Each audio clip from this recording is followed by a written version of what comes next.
was identified as mentally retarded, put back from the 5th grade into the 4th grade, and stayed in that category until I got out of high school. I don't have any college training, but I met a high school teacher who one day changed my life. I was waiting on another student, and when he came in, he said to me, "Young man, go to the board and write what I'm about to tell you." And I said, I can't do that, sir. And he said, "Why not?" I said, "I'm not one of your students." He said, "It doesn't matter, follow my directions now." I said, "I can't do that, sir." He said, "Why not?" I said, "Because I'm educable mentally retarded." And he came from behind his desk and he looked at me. He said, "Don't ever say that again. Someone's opinion of you does not have to become your reality." And as he talked, my heart began to beat fast. Tears began to run down my eyes, and I was in the back just listening to him, because the speech he was giving, that speech was for me. And he said, "Les Brown," he said, "if you want to do anything worthwhile in life, you've got to be hungry." I told Mr. Washington I wanted to become a disc jockey. And so I started working to develop myself. He said, "I want you to practice every day being a disc jockey." I said, "But I don't have any job now." He said, "It doesn't matter." He said that it's better to be prepared for an opportunity and not have one than to have an opportunity and not be prepared. And as I was working to develop myself, I applied for a job as a disc jockey, WMB, on Miami Beach. I went to a guy named Milton Butterball. I said, "How you doing, Mr. Butterball? I'd like to get a job as a disc jockey." He looked at me, he said, "You have any broadcast background?" I said, "No, sir, I don't." "You have any journalism background?" I said, "No, sir, I don't." He said, "We don't have any jobs available." I said, "Yes, sir." I went back to Mr. Washington and I told him. He said, "Don't take it personally." He said, "Most people are so negative, they will have to say no 7 times before they say yes." He said, "Go back again." So I went back again.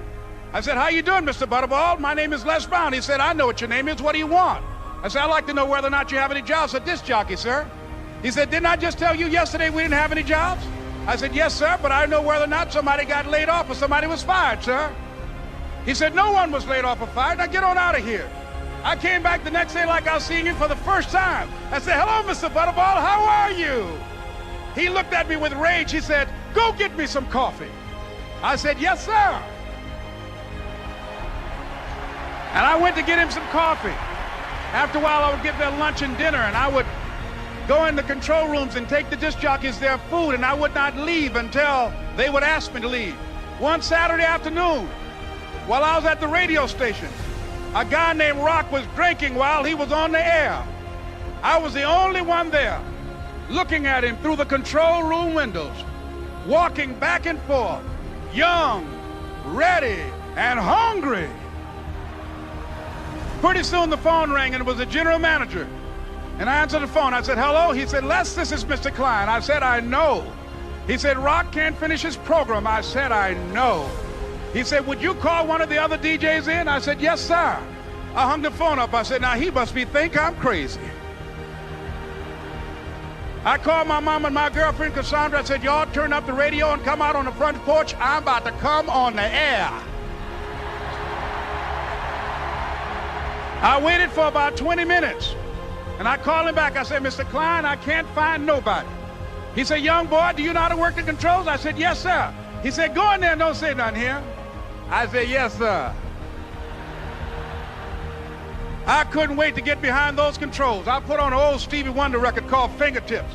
I sat down behind that turntable. I said, "Look out, this is me, LB Triple P, Les Brown, your platter playing papa. There were none before me, and there will be none after me. Therefore, that makes me the one and only. Young and single and love to mingle, certified, bona fide, indubitably qualified to bring you satisfaction, a whole lot of action. Look out, baby, I'm your love man." I was hungry. I was hungry. You gotta be hungry. Begin to know that you have greatness within you.